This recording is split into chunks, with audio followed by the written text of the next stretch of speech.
할렐루야.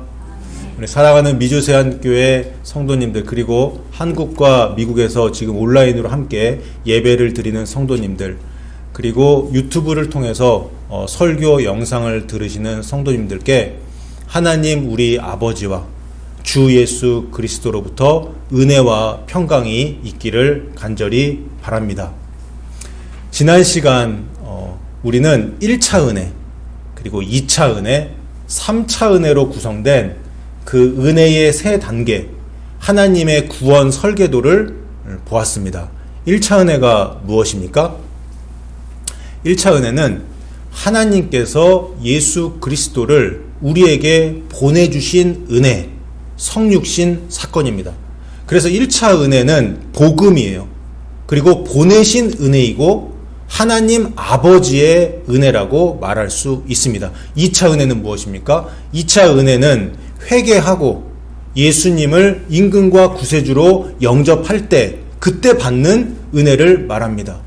우리가 율법의 행위로 구원을 받는 것이 아니라 회개를 포함한 믿음으로 구원받는 것이 바로 은혜입니다. 그래서 이 2차 은혜를 믿음이라고 말할 수 있으며 이것은 믿음으로 받는 은혜이고 예수님의 은혜입니다. 마지막 3차 은혜 보시죠. 3차 은혜는 은혜 안에 거하며 말씀에 순종하여 거룩하게 살 수 있는 은혜를 말합니다. 그래서 3차 은혜를 행함이라고 부를 수 있고 이것은 지켜 살게 하는 은혜라고 말합니다. 그리고 3차 은혜의 모든 과정은 성령님께서 주도하시기 때문에 이것은 성령님의 은혜입니다. 여러분, 본회퍼라는 사람을 혹시 아십니까? 이분은 독일 루터교회 목사님이시자 신학자였습니다. 나치 히틀러 정권에 저항하다가 1943년에 체포가 되셨고 1945년 4월 9일 나치 정권 붕괴 직전에 교수형을 당했습니다.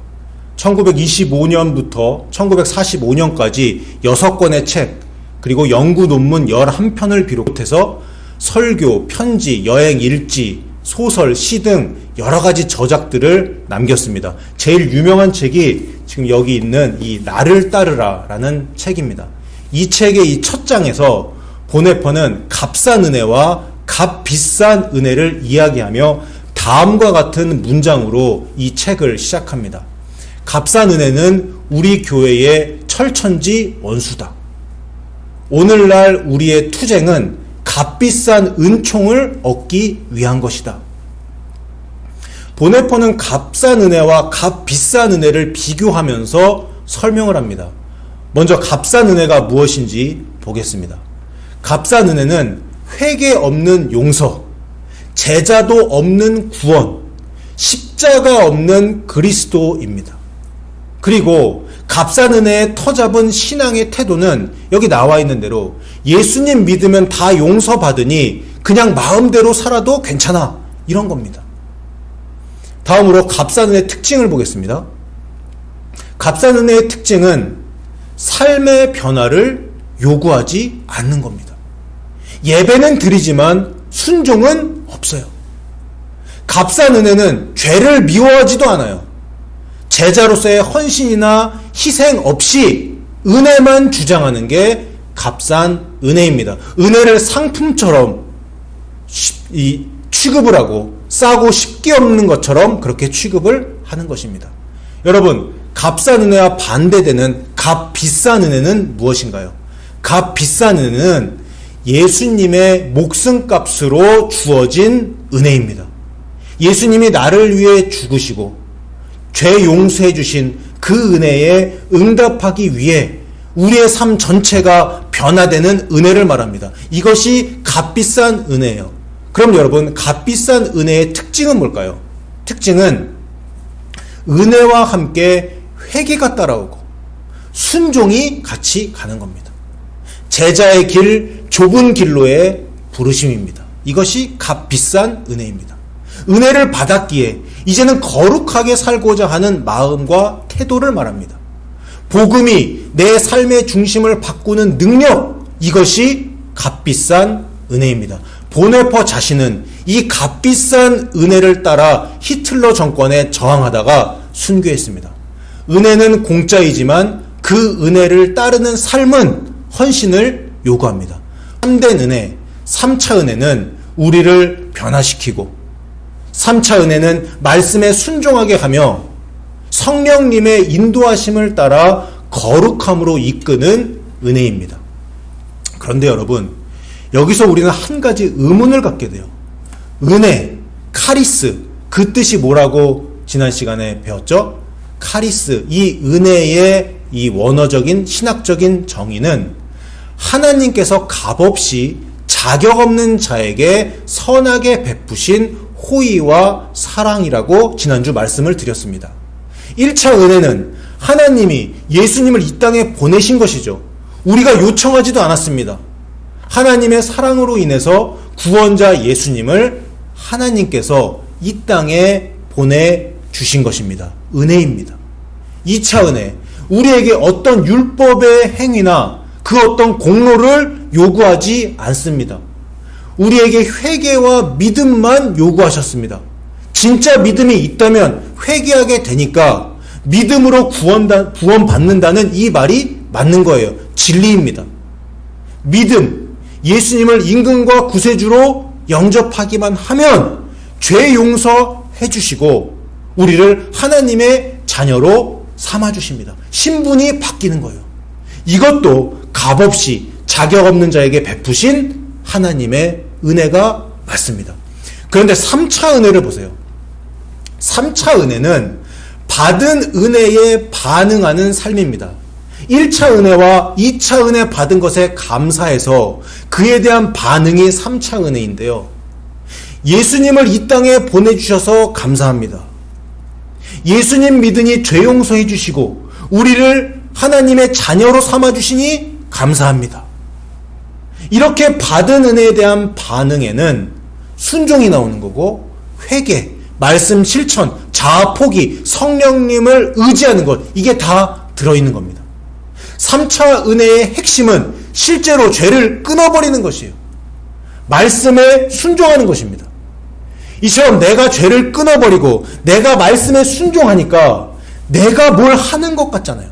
내가 뭘 하는 것이니까 이 3차 은혜는 왠지 은혜가 아닌 것 같다, 그런 생각이 듭니다. 이것이 바로 의문점이에요. 내가 거룩한 삶을 살아가는 것인데 여기에 하나님으로부터 받은, 값없이 받은 그 은혜가 도대체 어딨냐, 이런 의문이 들 수 있는 겁니다. 여러분, 3차 은혜가 왜 여전히 은혜인지를 세 가지로 나누어서 설명을 드리겠습니다. 첫째, 3차 은혜가 왜 은혜입니까? 죄를 짓고도 다시 일어설 수 있는 기회를 주시기 때문에 은혜입니다. 여러분, 세상을 보세요. 한 번, 두 번 기회를 줬는데 계속 실수하거나 잘못하면 더 이상 기회가 주어지지 않습니다. 그런데 하나님은, 그런데 예수님은, 그런데 성령님은 우리에게 기회를 주세요. 끊임없이 기회를 주세요. 그래서 제가 회개와 믿음의 방향성을 이야기한 겁니다. 그 하나님을 향한 방향, 회개하고 방향을 전환하고 하나님을 향한 방향으로 가고 있다면 넘어져도 괜찮아요. 한 번, 두 번 실수한 거 괜찮아요. 그 방향으로 향하고 있다면, 걷고 있다면 괜찮다고요. 왜 괜찮아요? 다시 일어나면 되니까요. 매일매일 죄짓고 회개하고 또 죄짓고 회개하고 그러면 안 되겠죠. 하지만 죄짓고 넘어진 이후에 다시 일어나서 걸어갈 수 있다는 건 괜찮은 겁니다. 기회를 주시는 분, 끝까지 용서해 주시는 분이 바로 하나님이십니다. 그래서 살아있을 때, 기회가 있을 때 회개하는 것이 그만큼 중요한 거예요. 여러분, 3차 은혜는 우리가 이미 받은 은혜를 저버렸을 때조차도 다시 돌아올 수 있는, 다시 회개할 수 있는 문을 열어주는 은혜입니다. 방향 전환해서 잘 가다가, 거룩한 삶을 살아가다가 죄의 유혹 때문에 넘어졌을 때 성령님이 양심을 찌르고 책망을 하십니다. 상호가, 그건 아니잖아. 아이고 죄송합니다 성령님, 다시 일어나겠습니다. 넘어졌지만 제가 다시 일어나 걸어가겠습니다. 이처럼 넘어졌으나 다시 일어남은 오직 3차 은혜의 능력입니다. 이 은혜가 있기 때문에 우리는 구원의 여정을 걸어갈 수 있는 겁니다. 둘째 보겠습니다. 둘째, 3차 은혜가 은혜인 이유는 성령님이 내주하시며 말씀을 지킬 수 있는 힘과 능력을 주시기 때문입니다. 쉽게 말하면 능력을 주시기 때문에 은혜입니다. 능력을 받는 거예요. 1차 은혜 때 우리가 귀하신 예수님 자체를 우리가 받았죠. 2차 은혜 때 믿음으로 구원 받았죠. 3차 은혜 때 받는 거 없는 것 같죠? 근데 있습니다. 뭘 받아요? 능력을 받는 거예요. 2차 은혜 때 그 구원 받은 것을 완성시키는 것이 바로 3차 은혜 때입니다. 여기서 이 진리가 또 나와요. 한 번 구원은 영원한 구원이 아니다. 한 번 구원받은 사람도 진짜 버림받을 수 있다. 2차 은혜 때 회개의 결단과 믿음으로 구원받고, 그런데 3차 때 죄짓고 엉망으로 살아요. 이 사람이 어떻게 구원받을 수 있습니까? 3차 은혜의 여정 가운데 죄짓고 엉망으로 살면서 나는 2차 때 믿음으로 죄 용서받고 구원받았으니까 천국 간다. 이게 바로 보네포가 말한 값싼 은혜입니다. 여러분, 3차 은혜는요, 단지 죄를 용서받는 데서 그치는 것이 아닙니다. 말씀을 지키며 살아갈 수 있는 그 능력, 그 하늘의 능력까지 포함된 은혜입니다. 마지막 셋째 보겠습니다. 셋째, 3차 은혜가 은혜인 이유는 거룩한 삶 자체가 나의 자랑이 아니라 하나님의 은혜이기 때문에 은혜입니다. 여러분, 여러분이 은혜 안에 거하며 말씀을 지키고 있다면, 그렇게 지금 살고 계신다면 그것은 여러분의 능력 때문이 아닙니다. 그것은 전적으로 하나님의 은혜 덕분입니다. 즉 3차 은혜는 거룩함과 순종, 내가 하는 그 순종조차도 은혜로 여기게 하는 그런 은혜입니다. 은혜 안에 있는 삶은 매 순간 은혜에 빚진 삶이에요. 여러분, 결론적으로 3차 은혜는요, 다시 일어날 수 있는 기회이고 말씀을 지킬 수 있는 능력이며 거룩하게 사는 삶조차도 하나님의 은혜로 고백하게 만드는 그런 은혜입니다. 자, 여러분, 드디어 오늘 본문에 들어가겠습니다. 사도행전 15장으로 들어가겠습니다. 여러분, 사도행전 13장과 14장에서 바울과 바나바의 1차 선교 여행이 끝났습니다.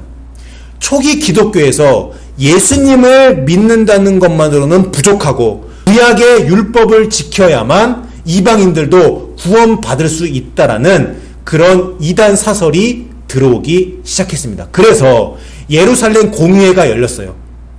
거기서 사도들은 이방인들도 구약의 율법 다 지킬 필요 없이 믿음으로만 구원받는다는 이 이신칭의의 교리를 확립하였습니다. 그때 안디옥 교회에서 바울과 바나바가 사역을 하고 있었는데, 바울이 바나바에게 2차 선교 여행을 떠나자고 제안을 합니다. 그런데 그때 바나바가 마가 요한이라는 사람을 선교 여행에 데려가자고 바울에게 요청합니다. 마가 요한이 어떤 사람입니까? 1차 선교 여행 때 바울과 바나바와 함께 선교를 하다가 중간에 힘들다고 도망갔어요. 도중 하차했던 그런 사람입니다. 마가의 그런 점을 보았던 바울은 마가를 데리고 가자는 이 바나바의 제안을 거절합니다. 나는 마가 요한과 같이 갈 수 없다. 이렇게 거절한 거예요. 이 일 때문에 이방인 선교의 양대 산맥이었던 바울과 바나바가 갈라서게 됩니다. 둘이 싸워요. 사도행전 15장 39절에 보니까 서로 심하게 다퉜다, 그런 말씀이 나옵니다. 결국 바나바는 마가 요한을 데리고 구브로 섬으로 선교 여행을 떠나고, 한편 바울은 실라를 데리고 소아시아, 지금 터키 지역이죠, 그 지역으로 선교 여행을 떠납니다. 여러분, 그냥 표면적으로만 볼 때는 선교사, 하나님의 종 두 사람이 왜 싸웠을까? 덕이 안 된다, 뭐 그런 생각을 할 수 있겠지만, 저는 이 싸움, 이 갈라섬에 성령님의 인도하심이 있다고 생각합니다. 바울과 바나바, 마가 요한과 실라가 그리고 이 선교사들을 파송한 안디옥 교회의 성도들은 모두 주님의 은혜를 누리는 3차 은혜 안에 있었던 사람들입니다. 3차 은혜 안에 있는 가장 큰 은혜 중에 하나는 바로 성령님의 인도하심과 성령님의 보호하심이에요. 성령님은 두 사람, 바울과 바나바의 갈등을 사용하셨다고 저는 생각합니다. 만약에 두 사람이 그 마가 요한의 문제로 싸우지 않았다면 선교 여행을 같이 떠났을 거예요. 그리고 선교지는 하나로 통일되었을 겁니다. 그러나 그 갈등을 통해서 선교지가 사실 두 군데로 나누어집니다. 바울과 실라는 소아시아 그리고 유럽 지역으로 뻗어나가고 바나바와 마가는 구브로 섬으로 다시 들어가게 됩니다. 바울과 바나바 두 사람의 갈등으로 시작된 문제가 전화위복, 화가 바뀌어서 복이 되어서 선교지, 선교 영역, 복음 전파 지역의 확장으로 바뀐 겁니다. 이 모든 것이 성령님의 인도하심이었습니다.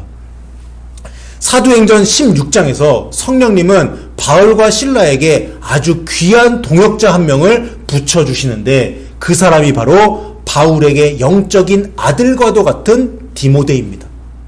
바울은 바나바와의 갈등을 통해서 상심했겠죠. 바나바와 싸웠으니까요. 마음이 많이 아팠을 겁니다. 하지만 하나님은 위로의 아들 바나바를 보내시고 새로운 위로의 아들 디모데를 바울과 실라의 동역자로 붙여주셨습니다. 그래서 바울과 실라, 디모데 이 세 사람이 하나가 돼서 팀으로 사역을 하면서 2차 선교 여행에 최선을 다하게 됩니다. 복음을 전했습니다. 이 팀 사역의 열매가 사도행전 16장 5절에서는 다음과 같이 표현되어 있는데 제가 읽어보겠습니다. 이에 여러 교회가 믿음이 더 굳건해지고 수가 날마다 늘어가니라. 바울과 실라와 디모데는 이 기세를 몰아서 소아시아, 지금의 터키 지역에서 더 많은 사역을 열심히 하려고 생각하고 있었습니다. 하지만 그들의 뜻과 하나님의 뜻은 달랐어요. 그래서 성령님께서 환상으로 바울에게 나타나십니다. 바울에게 성령님께서 뜻을 전해주십니다. 그것이 바로 유럽 선교의 메시지였습니다. 그래서 바울과 실라와 디모데는 복음을 들고 유럽으로 들어가게 됩니다. 지도를 보면서 우리 제2차 선교여행의 경로를 설명드리겠습니다. 맨 오른쪽을 보시면 안디옥이 나오죠. 여기가 최초의 이방인 교회가 생긴 안디옥 도시가 있습니다. 여기서 바울과 실라가 선교여행을 출발합니다. 바나바와 마가 요한은 그 옆에 섬이 있죠. 큰 섬이 있는데 이 구브로 섬으로 들어갔습니다. 바울과 실라는 안디옥 교회에서 파송을 받고 더베와 루스드라로 갑니다. 거기서 디모데를 만나게 돼요. 그리고 지금의 터키 지역, 소아시아 지역에서 복음을 전하다가 저기 드로아 보이시죠? 드로아에 도착을 합니다. 드로아에서 성령님은 바울에게 환상을 통해 유럽 선교를 시작해라 이렇게 말씀을 주십니다. 그래서 바울과 실라와 디모데는 맨 위쪽에 나와 있는 빌립보라는 도시로 들어갑니다. 거기서 최초 유럽의 교회, 유럽 최초의 교회 빌립보 교회가 생겨나게 된 겁니다. 빌립보에서 데살로니카로, 데살로니카에서 베레아로, 베레아에서 아래쪽으로 내려와서 아테네, 아덴 지역으로 가게 됩니다. 아덴에서 고린도로 넘어가고 고린도에서 다시 아시아 지역 에베소로 향합니다. 에베소에서 배를 타고 오른쪽 맨 아래 나와 있는 가이사랴로 갑니다. 가이사랴에서 다시 선교여행의 출발지였던 안디옥으로 올라가게 됩니다. 이 안디옥으로 돌아오면서 이들의 2차 선교여행이 마무리가 됩니다. 사랑하는 미주세안교회 성도 여러분, 여기서 우리는 사도 바울의 삶을 통해 3차 은혜가 은혜인 이유를 다시 한번 살펴보려고 합니다. 첫째, 3차 은혜는 죄를 짓고도 다시 일어설 수 있는 기회를 주시기 때문에 은혜라고 제가 앞서 말씀을 드렸습니다. 바울은 마가 요한의 문제로 동역자였던 바나바와 심한 논쟁을 벌였지만, 그래서 갈라지게 됐지만 나중에는 회복했어요. 그런데 이렇게 싸우고, 동역자와 싸우고 갈라지게 된 것이 엄밀한 의미로는 죄입니다. 하지만 성령님께서는 바울을 깨닫게 하셨을 겁니다.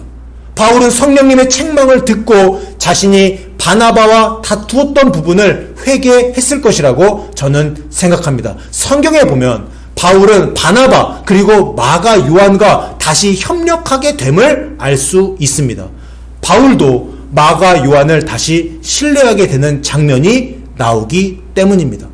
바울은 나중에 디모데후서 4장 11절에서 마가 요한을 언급하면서 그는 나에게 유익한 사람이다 라고 말하며 마가와의 그런 관계 회복을 나타내주고 있습니다. 이처럼 3차 은혜 아래서 성령님은 믿는 자들에게 죄 짓고도 다시 일어날 수 있는 기회를 주시기 때문에 이것은 확실히 은혜가 되는 겁니다. 둘째, 3차 은혜가 은혜인 이유는 성령님이 내주하시며 말씀을 지킬 수 있는 힘과 능력을 주시기 때문이라고 말씀을 드렸죠. 바울에게 적용을 해보겠습니다. 바울의 삶을 보세요. 성령님께서 유럽 선교의 길로 인도해 주셨습니다.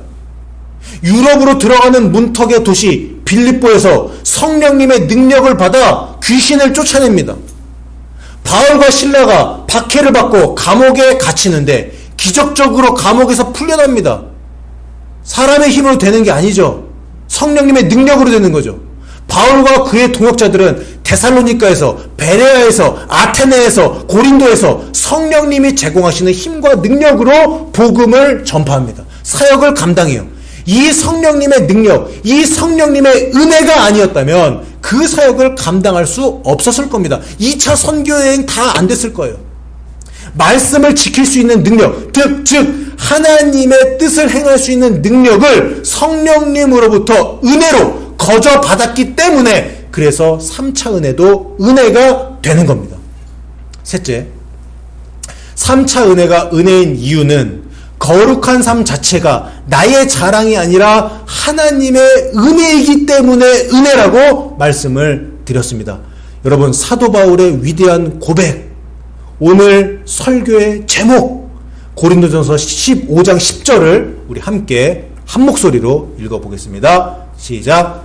그러나 내가 나 된 것은 하나님의 은혜로 된 것이니 내게 주신 그의 은혜가 헛되지 아니하여 내가 모든 사도보다 더 많이 수고하였으나 내가 한 것이 아니요 오직 나와 함께 하신 하나님의 은혜로다. 아멘.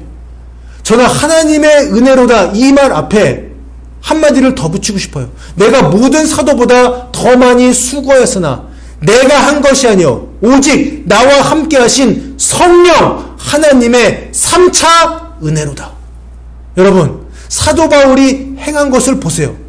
이방인의 사도로 바울이 자랑할 것이 얼마나 많습니까? 교회를 몇 개를 세웠습니까? 수많은 사람을 구원했습니다. 바울이 얼마나 많은 고생을 했습니까? 예수님 때문에. 수고를 얼마나 많이 했습니까? 하지만 바울은 이 모든 것이 하나님의 은혜라고 고백했습니다. 거룩한 삶, 하나님의 뜻을 행한 그 삶 자체가 자신의 힘으로 된 것이 아니라 하나님의 은혜로 된 것임을 고백했습니다. 이것이 3차 은혜가 은혜임을 증명하는 가장 강력한 증거가 되는 것입니다. 사랑하는 여러분, 예수님이 2000년 전에 이 땅에 오셨습니다. 우리는 이미 1차 은혜를 받았습니다. 여러분이 처음으로 예수님을 영접했던 그때를 한번 생각해 보세요. 우리는 2차 은혜도 이미 경험했습니다. 그래서 우리는 모두 지금 3차 은혜의 여정 가운데 있는 거예요. 믿음 가지고 말씀을 행하며 살아갈 때 이런 의문이 들 수 있습니다. 앞서 언급했었죠. 3차 은혜는 내가 노력하는 것 같은데 이거 은혜가 아니지 않나? 아닙니다. 그 노력조차도 은혜로 가능해진 겁니다. 또 이런 생각을 할 수 있겠죠.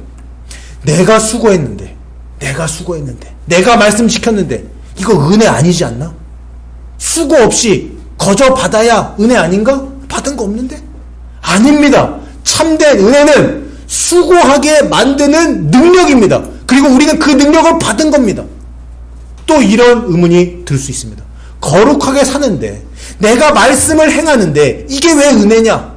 여러분, 은혜입니다. 가장 강력한 은혜입니다. 왜 그렇습니까? 자기 힘으로는, 내 힘으로는 절대 불가능한 일이 성령님으로 가능해졌기 때문입니다. 그래서 은혜입니다. 여러분 믿습니까? 마지막으로 빌립보서 2장 13절을 함께 한 목소리로 읽겠습니다. 시작.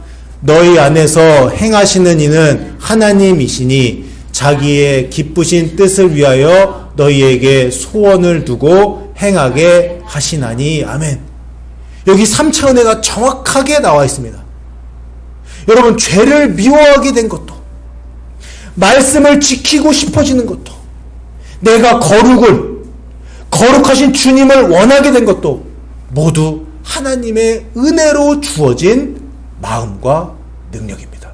사랑하는 미주세안교회 성도 여러분, 그리고 유튜브로 이 설교를 들으시는 성도님들, 3차 은혜를 누리세요.